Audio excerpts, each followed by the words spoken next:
জেনে রাখো সারা পৃথিবীতে যত কুফর আছে সব কুফরের একটা ডাক, তারা সবাই হচ্ছে কুফর আর সবাই মুসলিমের শত্রু, মানবতার শত্রু, তারা হচ্ছে ইসলামের শত্রু। আপনি ইসলাম প্রেমিক, ولا تهنوا ولا تحزنوا وانتم الاعلون ان كنتم مؤمنين। হে মুমিন, তোমার কোনো ভয় নেই, চিন্তা নেই। তুমি কি করবে? রব্ব হাযাল বাইত আল্লাযী আত'আমাহু মিন জিউ ওয়া আমানাহু মিন খাউফ। তুমি আমার ঘরে চলে যাও, আমার ঘর আবাদ করো, সেইখানে দেখো কোনো ভয় নেই, কোনো খাবারের অভাব নেই। তুমি আমার মসজিদ যখন আবাদ করবে, ইয়া আইয়ুহাল্লাযীনা আমানু, হে মহান আল্লাহর গোলাম সেই বান্দারা যারা ঈমান নিয়ে এসেছো, ইন তানসুরুল্লাহ ওয়া ইয়ানসুরকুম, তুমি আমার কাছে যখন সাহায্য কামনা করবে, সাহায্য আসবেই আসবে। সাহায্য এসেছিল তো, বদরের প্রান্তরে সাহায্য এসেছিল, মসজিদের কোনায় খানায় কাবায় রাসূল সাল্লাল্লাহু আলাইহি সাল্লাম দোয়া করলেন। দোয়া করার পরে ফিল্ডের এক কোনায় দোয়া শুরু করলেন, যুদ্ধ তো শুরু হবে, আল্লাহ তুমি আমাদের সাহায্য করো। তার আগে আবু জাহাল দোয়া করছে যে কালকে এই যুদ্ধ হবে, এই যুদ্ধে যে হক পথে আছে তাকে তুমি বিজয় দান করবে, যে না হক পথে আছে তাকে তুমি ধ্বংস করবে। আবু জাহাল দোয়া করেছিল, আবু জাহালের দোয়াটাই কবুল হয়েছিল, কারণ দোয়া কবুল হওয়ার জায়গায় দোয়া করেছিল। আবু জাহাল সে দোয়া করলো যে হক পথে আছে, মুহাম্মদ সাল্লাল্লাহু আলাইহি ওয়াসাল্লাম হক পথে ছিলেন, তাই তিনি বিজয় হয়েছিলেন। আরো একটি যুদ্ধে সাহাবী বর্গরা বললেন আমরা সংখ্যায় অনেক, তারপরে মনে হচ্ছে একটু ভয় পাচ্ছি, একটু ভয় ভয় মনে হচ্ছে, বিষয় কিছু বুঝলাম না। যিনি আমির ছিলেন, যিনি লিডারশিপ ছিলেন, তিনি বললেন ভয় পাওয়ার কারণ তো থাকার কথা নয়, দেখাই যাক ভয় আসার কারণটা কি। খুঁজতে আরম্ভ করলেন, আমাদের জীবন থেকে কি ছুটেছে। ছুটতে ছুটতে খুঁজতে খুঁজতে দেখা গেল, বলল ফজরের সময় আমরা সালাত আদায় করেছিলাম, সেই সালাতের সময় পর্যাপ্ত পরিমাণ মেশওয়াক না থাকায়, দাঁতন না থাকায়, দাঁতনহীন অবস্থায়, দাঁতন ছিল না, সেই অবস্থায় আমরা সালাত আদায় করেছি। যিনি লিডার ছিলেন, বিচক্ষণ লোক, তিনি বললেন যে আমাদের ভয় পাওয়ার কারণ হচ্ছে একটি সুন্নাত আমাদের মধ্যে থেকে ছুটে গেছে। সামনে মুজাহিদিনের দল দাঁড়িয়ে আছে, অপরদিকে শত্রু বাহিনী মুশরিকরা দাঁড়িয়ে আছে, ইহুদিরা দাঁড়িয়ে আছে। লিডার যিনি আমির ছিলেন, উনি বললেন যুদ্ধের জন্য যে তরবারিটা খোলা আছে, এই তরবারি গাছের ডালটা কাটো। গাছের ডাল কাটা হলো, ছেটে ছেটে ছোট ছোট টুকরো টুকরো করে কেউ মুচড়িয়ে ভেঙে বললে প্রত্যেকে আমরা দাঁতন করে নিই, একটা সুন্নাত আমরা তাজা করি, যুদ্ধটা পরে দেখছি। সাহাবীরা খাচ খাচ খাচ খাচ করে দাঁতন করে। যখন দাঁতের ঝিলকানি আর যখন দাঁতের মেশাকার করতে আরম্ভ করলো, অপর শত্রু বাহিনীরা বলল সর্বনাশ, এরা খাপে প্যাকেটে তরবারি হলে এরা দাঁতন করছে, তার মানে কি খুব কাছাকাছি না ঢালে ফেলে এরা কি তরবারিতে আঘাত না করে দাঁত দিয়ে কি ছিঁড়ে খাবে? অতএব এদের সঙ্গে যুদ্ধ করা আমাদের দ্বারা সম্ভব নয়। মুসলমান দাঁতের ঝিলকানিকে মেশওয়াক করায় হৃৎপিণ্ডকে বেঁধেছে। হাদিস শুনে রাখুন, মান তামাসসাকা বিসুন্নতি ইন্না ফাসাদ উম্মতি ফালা হুয়া আজরুহু। একটা সুন্নাত তাজা করলে মিয়াত শাহিদিন, এই মিয়াত শাহিদের 100 শহীদের মর্যাদা পাওয়া যায়। অনেক মুহাদ্দিসিন ইকরাম তেনারা এটাকে উল্লেখ করে বলেছেন, এই মিয়াত শাহিদিন শব্দটায় হাদিসের মধ্যে একটু কিলোকালার থাকে, এই হাদিসটা এইটুকু জাল প্রমাণ করেছে, কিন্তু মিশওয়াক করাটাই সুন্নাত। আল্লাহ রাসূল এত মিশওয়াক করেছেন, এত মিশওয়াক করেছেন, জীবনে ওর চাইতে বেশি আমল তিনি করেননি। মরার সময়তে তিনি শেষ আমলে যেটা ইঙ্গিত করেছিলেন সেটা মিশওয়াক।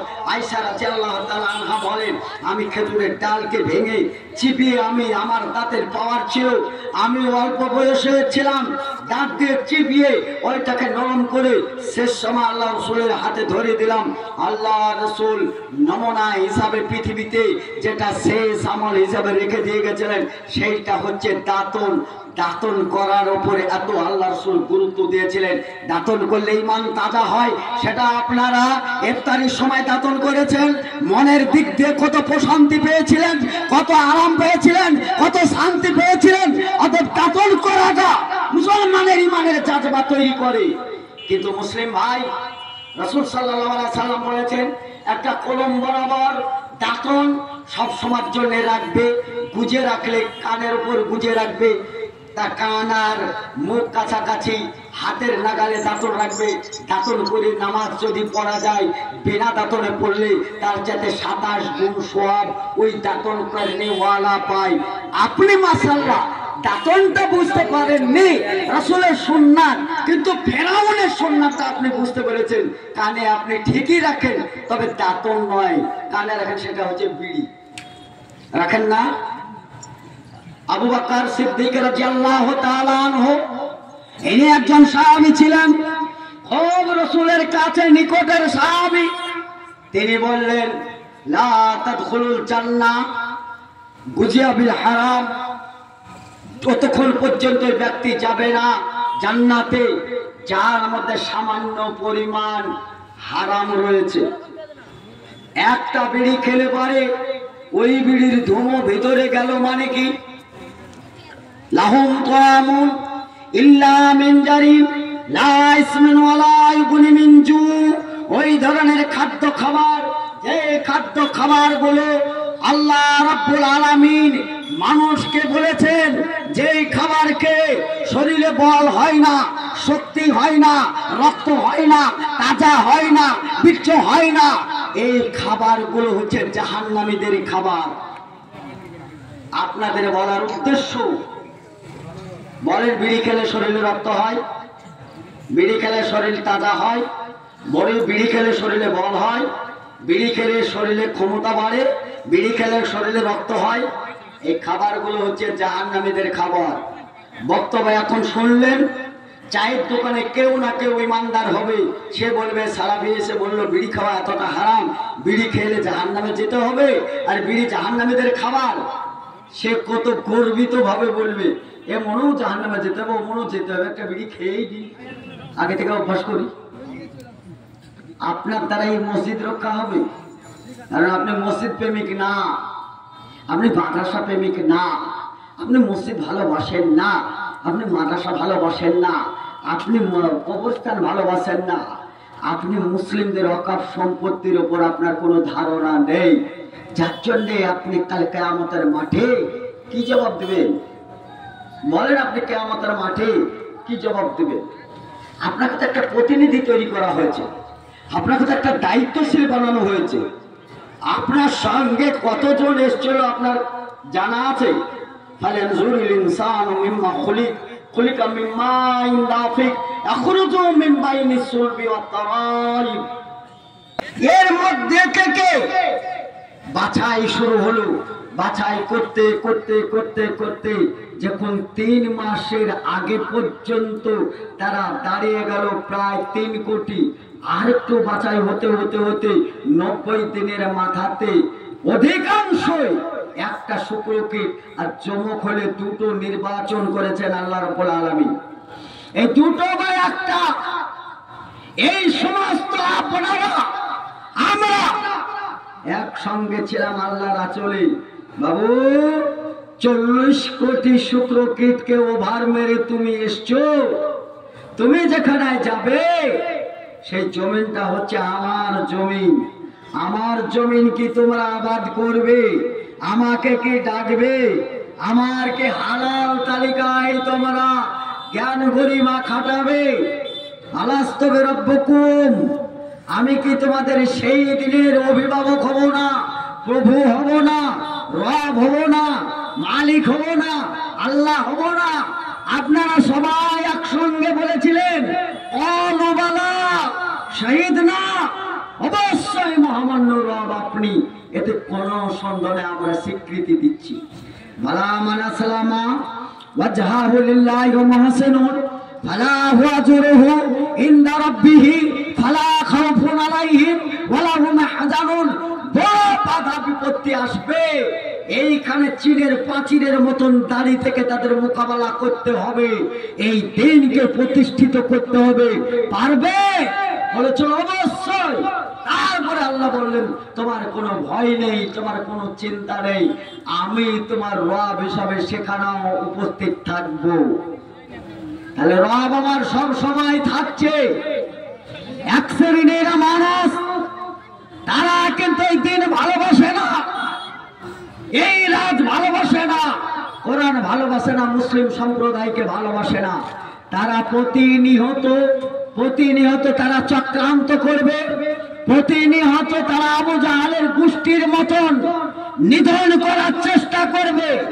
وقال الذين كفروا لا تسمعوا لهذا القرآن والغوا فيه لعلكم تغلبون। এটা আবু জাহলের নেতৃত্ব, আবু জাহলের নেতৃত্ব আল্লাহ রাব্বুল আলামিন কপি করে রেখেছেন। ওই কপিটা আপনাদেরকে বলার, সমস্ত কুফর শক্তি একত্রিত হয়ে পৃথিবী থেকে আল্লাহর আওয়াজটাকে ধূলিসাৎ করতে চায়। আল্লাহ রাব্বুল আলামিন বলছেন তারা ফুৎকারতে নিবাবার পায়তারা করেছে, সংঘবদ্ধ হয়েছে। এই রকম সংঘবদ্ধ আজকে হয় নাই, এর আগেও হয়েছিল। আলাম তারা কাইফা ফাআলা রাব্বুকা বিআসহাবিল ফিল আলাম ইয়াজআল কাইদাহুম ফি তাদলিলিন ওয়া আরসালা আলাইহিম তায়রান আবাবিল। তোমরা দেখো নাই সেই দিনকার হস্তি বাহিনী যারা কাবা ভাঙতে এসেছিল তাদেরকে আমি নাস্তে নাবুদ করেছিলাম, তাদেরকে ধ্বংস করেছিলাম।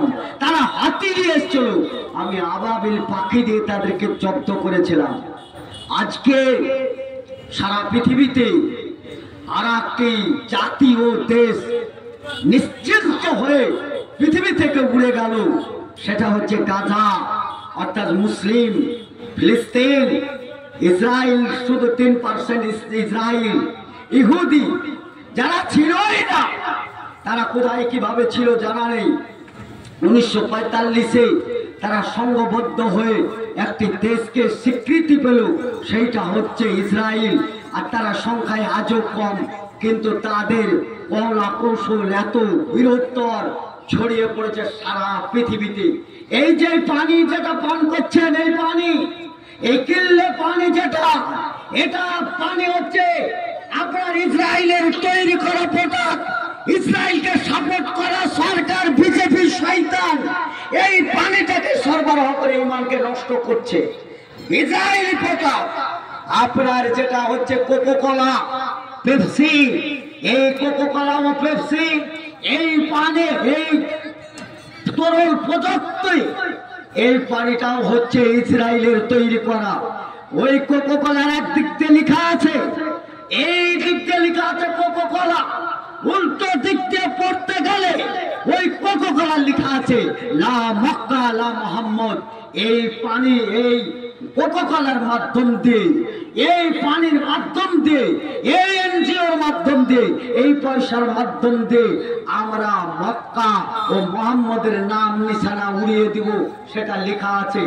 আপনি যদি এই পানিটা পান করেন, আপনি যদি এই পানিটা কিনে খান, আপনি যদি ওই পেপসিটা কিনে খান, আপনি যদি ওই কোকোকোলা কিনে খান, তাহলে বাইতুল মুকাদ্দাস, যেটা সলমান নবী আলাইহিস সালামের কলেজার টুকরা, যে নবী মুহাম্মদ সাল্লাল্লাহু আলাইহি সাল্লাম তিনি প্রথম কিবলা তৈরি করে যেই দিকে সালাত আদায় করেছিলেন, এই জেরুজালেম অর্থাৎ মসজিদুল আকসা, সেইটাই ধ্বংস করার জন্য আপনারও 1 টাকা হাতে আছে। এই 1 টাকা দিয়ে আপনি ইসরায়েলকে সাপোর্ট করেছেন। মানে কি করে মৌলভী সাহেব? ইসরায়েল ওরা মিসাইলকে, বুলডোজারকে শিশু হত্যা করে শিশুদেরকে নিধন করার পায়তারা শুরু করেছে। ভারত বিজেপি সরকার, আরএসএস প্রচালিত সরকার, ওইটাকে ইস্যুবাণী গুজরাটের মাটিতে ছোট ছোট কচি কচি শিশুদেরকে ত্রিশূলের আগায় করে ঘুরে ঘুরে আগুনে পুড়ে হত্যা করেছে। আজকে ফিলিস্তিন ও গাজাতে বোমা হামলায় আজকে গাজায় ছোট ছোট শিশু শুধু নয়, আজকে দেশের মানুষকে, গোটা শহরটাকে আজকে বোমা হামলায় শেষ করে দেওয়া হয়েছে। যেখানে আজান দেওয়ার আর লোক পাওয়া যায় নাই, কোথায় থেকে একজন লোক ভাঙা মসজিদ, বন্দিং মসজিদ, সেইখানে গিয়ে আজকে আসরের আজানটা হয়েছে, শুধু একাই আজান হয়েছে, সালাত হয়েছে কিনা তার খবর নেই। আজকে আজান হয়েছে, কিন্তু এর আগে বোমাতে টিকতে পারা যায়নি। এই বোমা যারা নিক্ষেপ করছে তাতে আপনার 1 টাকা শামিল আছে। আপনার 1 টাকায় এই পানিতে চলে গেছে ইসরায়েলকে সাপোর্ট, কোকোকোলাতে চলে গেছে ইসরায়েলকে সাপোর্ট, পেপসিতে খাওয়াতে ইসরায়েলকে সাপোর্ট। আপনি না জানতেই এই পয়সা দিয়ে নিধন করা হচ্ছে মুসলিম দেশগুলোকে, নিধন করা হচ্ছে মুসলিমদেরকে, নিধন করা হচ্ছে বাইতুল মুকাদ্দাসকে। আর তার বন্ধু হচ্ছে নরেন্দ্র মোদী, দামোদর দাস নরেন্দ্র মোদী হচ্ছে তার ইসরায়েলের এজেন্ট। এটা নিয়ন্ত্রণ করছে কে? আমেরিকা সরকার। ডোনাল্ড ট্রাম্প আসার আগে তিনি যে কসম করে শপথ গ্রহণ করেছে যে ফিলিস্তিন তথা মুসলিম গাজায় মুসলিমদেরকে নিধন করার আগেই শেষ করে দেওয়া হতো। আল্লাহর পক্ষ থেকে আযাব এসেছিল, আগুনের ঝড় এসে আমেরিকাকে কাবু করে দেওয়ায় ডোনাল্ড ট্রাম্প কিন্তু একটু জব্দতে পড়েছিল। আগুন নেমে গেছে, অমনি ইস্যু খাড়া করে দিয়ে ইসরায়েলকে সাপোর্ট করে দিয়ে আজকে গাজাকে নিধন করে দেওয়া হলো। সেই গাজার ইস্যু খাড়া করে প্রতিনিয়ত শুভেন্দু অধিকারী, তারপরে মিঠুন চক্রবর্তী, আরো যারা এদের সঙ্গভঙ্গ আছে, তারা প্রতিনিয়ত একটাই কথা বলছে, মুসলিম তোমরা পাকিস্তানে তোমরা বাংলাদেশ চলে যাও। তোমার দেশ কোথায়? এই দেশ আমার দেশ, আমার বাপের দেশ, আমার 14 গোষ্ঠী অকাল সম্পত্তি দিয়েছে। তোমার সম্পত্তি না থাকায় আমার সম্পত্তি তুমি হাতাতে চেয়েছো। আমার নবী বলেছেন, সম্পদ রক্ষা করার জন্য, সম্পদ রক্ষা করার জন্য যদি রক্ত দিতে হয় রক্ত দিতে হবে, এই রক্ত বৃথায় যাবে না। মরতে দেরি 2টা 3টা অপশন দিয়েছে। এক, ফরজ নামাজের পরে কেউ যদি আয়াতুল কুরসি পড়ে, প্রত্যেক ফরজের পরে, তাহলে নবী মুহাম্মদ সাল্লাল্লাহু আলাইহি ওয়াসাল্লাম একটা অপশন দিলেন, লোকটির মরতে দেরি, জান্নাত যেতে দেরি না। তাহলে ফরজ সালাতের পরে আয়াতুল কুরসির একটা গুরুত্ব দিলেন, আর একটা গুরুত্ব দিলেন সূরা মুলক। সে যদি ফজরে ও এশা রাত্রে ঘুমাবার আগে সে যদি এইটুকু তেলাওয়াত করে, এইটুকু যদি পড়ে, তাহলে পরে আর একটা অপশন দিলে তারা কবরে যাবে বটে, আল্লাহ রাব্বুল আলামিন তাদের কবরের আযাব মাফ করেছেন। আর একটা অপশন দিয়েছেন, সেই অপশন হচ্ছে নিজের বাপের পৈতৃক সম্পত্তি, মাদ্রাসা, মসজিদ, কবরস্থান রক্ষা করতে গিয়ে তাদের যদি প্রাণ চলে যায়, তারা যদি শহীদ হয়ে যায়, তাহলে জনগণ হয়তো তাদেরকে কবর দিবে, কিন্তু আমি আল্লাহ ওই কবরে তাদের জান্নাতের বিছানা বিছিয়ে দেব। তাহলে 3টে অপশন, ফরজ নামাজের পরে আয়াতুল কুরসি, আর কোরআন তেলাওয়াত করা, আর নিজের সম্পদ রক্ষা করতে গিয়ে যদি জান দেওয়া হয়, ওই জান মান তামাসসাকা বিসুন্নতি ইনদা ফাসাদ উম্মতি ফালা ওয়াজরুহু, তাহলে শহীদের মর্যাদা লাভ করা এবং সশরীরে জান্নাত যাওয়া। সময় এসেছে, সময় এসেছে, জেনে রাখেন তোমরা যতই পায়তারা করো, যাই করো, এই অকাপ সম্পত্তির বিল পাশ করায় দ্রৌপদী মুর্মু রাষ্ট্রপতি, সাঁওতাল, আদিবাসী, আমরা তো একটু হলেও তো আমাদের কিছু না কিছু আন্দোলন আছে। রাষ্ট্রপতিকে রাম মন্দির উদ্বোধন করা হয়েছে, রাষ্ট্রপতিকে পাত্তা দেওয়া হয়নি, নিমন্ত্রণ করা হয়নি, আমন্ত্রণ করা হয়নি। জানে এরা যে পুতুলটাকে বসিয়ে রাখবো, পুতুল যেমন নাচাই তেমন নাচে, পুতুলের কি দোষ? এই পুতুলকে পার্সোনাল ল বোর্ড থেকে আবেদন জানাতে যাবে, আবেদন করবে, এই সুযোগটা পায়নি, তার আগে রাষ্ট্রপতি সই করেছে। আবেদন পার্সোনাল ল বোর্ডের আবেদন খারিজ করেছে। এতগুলো জনগণ আমরা সরকারি গণনায় যতই ন্যূনতম দেখাও, সরকারি বেসরকারি আমরা প্রায় 40 কোটি আওয়াজ তুলে মসজিদ কবরস্থান তথা আমরা আমাদের সম্পদ রক্ষা করবো, আমাদের দাবি। যেখানে যে আছেন তার আওয়াজ তোলেন, এই আওয়াজ এইখানে থাকবে না, এই আওয়াজ আসমান থেকে ফের আযাব হয়ে ওদের উপর ঘাড়ে চাপিয়ে দিয়ে আল্লাহ রাব্বুল আলামিন মুসলমানদের সাহায্য করবেন আশা করা যায় ইনশাআল্লাহ। ভাই সকল, আগামী 14 এপ্রিল কথাটাকে স্মরণ করছি। আজকে 7 তারিখ, আর 7 দিন পর বহরমপুর টেক্সটাইল মোড় অর্থাৎ গোটা বহরমপুরকে আমরা জ্যাম করব। আপনাদের পায়ের ধুলিটা আমরা যথেষ্ট মনে করে আপনাদেরকে নিমন্ত্রণ দিচ্ছি। একটা লোক হলে যাবো ইনশাআল্লাহ, একটা লোক হলে যাবো ইনশাআল্লাহ। সরকারকে আপনাদের শুধু হাতটা দেখান, কাজটা আমরা দেখাচ্ছি। আপনাদের পায়ের ধুলিটা দেন, বিল প্রত্যাহারের দাবি কি করে করতে হয় আমরা করবো ইনশাআল্লাহ। এত সহজে আপনার মসজিদ থাকবে না, আপনার মাদ্রাসা থাকবে না, আপনার কবরস্থান থাকবে না, তাহলে আপনার সম্মান আর কোথায় থাকবে ভাই? বলেন আর কোথায় থাকবে? অতএব আমরা আমাদের দাবিকে স্বাগতম জানিয়ে যত মুসলিম মিল্লাত সোশ্যাল মিডিয়ায় বক্তব্য যাচ্ছে, যারা সোশ্যাল মিডিয়া শুনছেন, যে যেখান থেকে শুনছেন, আমার দেশীয় হিন্দু ভাইদেরকে আমরা সম্মান করি। কারণ আমাদের কেস হয়ে অনেক হিন্দু ভাই, অনেক হিন্দু বোন তারা আমাদের হয়ে লড়াই করছেন, তাদেরকে স্বাগতম জানাই। তাদেরকে আমরা সঙ্গে পেতে চাই, তাদেরকে সামনে দিয়ে আমরা আগামী 14 এপ্রিল আমরা সামনাসামনি সশরীরে আমরা যেতে চাই ইনশাআল্লাহ। ভাই সকল, আমি হয়তো 1-2 ঘন্টা আপনাদের মধ্যে ছিলাম। আমার বক্তব্যের সঙ্গে আপনারা যাই বুঝেছেন আর নাই বুঝেছেন, এতটুকু বুঝেছেন যে সালাফি এসে কমসে কম ওয়াকফ সম্পত্তির বিলের প্রত্যাহারের দাবিতে আমাদেরকে সংঘবদ্ধ ডাক দিয়ে কমসে কম ইমানের ডাক একটা দিয়েছে, এইটুকু তো বুঝতে পেরেছেন। আমাদের দাবি কি সেটা তো বুঝতে পেরেছেন। আরে মাদ্রাসা যদি বেঁচে থাকে আমাকে ডাকবেন, আমি বিনা পয়সায় জলসা করে দিয়ে যাব। মসজিদ থাকবে, আমার ইমাম থাকবে, জলসা করে দিয়ে যাব। তবে আজকের জলসাতে আমাকে যেমন আপনারা ফ্রি পেতে চান, আপনাদেরকে আমি ফ্রি পেতে চাই।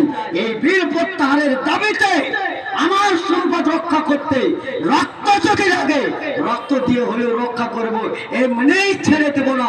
শুভিন্দুকে সেই দিন দেখিয়ে দেবো তোর পাঁয়তারাতে তোর কত লোক আর আমার কত লোক। বিল প্রত্যাহারের দাবির ডাক দিয়ে আমার চোখা ফাটা বক্তব্য এখান থেকে ব্রেক করছি। হায়াত বাকি, মোলাকাত বাকি। ভালো থাকেন, সুস্থ থাকেন, আল্লাহ আপনাদেরকে হেদায়েত দান করেন, আল্লাহ আপনাদের ইমানের জাজবা তৈরি করেন, আল্লাহ আপনাদের ইহকাল পরকাল কল্যাণ করেন, আমিন। আমি ভাই বেঁচে থাকলে দোয়া করবেন, মরলেও দোয়া করবেন, কারণ প্রতিনিয়ত ঝুঁকির মাধ্যমে চলাফেরা করছি। কেন বলেন তো? যে জাতির রাজা নেই ও জাতির তাজা নেই, যে জাতির দল নেই ও জাতির বল নেই। আপনার জাতির, আমার জাতির যারা রাজা, যারা এমএলএ, যারা এমপি, আগামী দিনে টিকিট নেবে তার জন্য সোনার তার দিয়ে ওদের মুখটাকে সেলাই করা আছে। এমএলএ এমপিরা কথা বলেন না, ওরা এখন কথা বলতে চাইছেন না। ওরা টিকিট পাবে ঠিকই, ঝাঁটার মুড়ো ঝাঁটা আর নিয়ে বারুল নিয়ে রাস্তায় নেমে থাকবেন। ওদের মুখে গুয়ে ঝাঁটাটা লিগার মুখের উপর চাপান। তোর মুখ খোলার সাহস তোদের ছিল না, তোদেরকে পার্লামেন্টে পাঠিয়েছিলাম, তোরা কথা বলিসনি। পারবেন না, পারবেন না।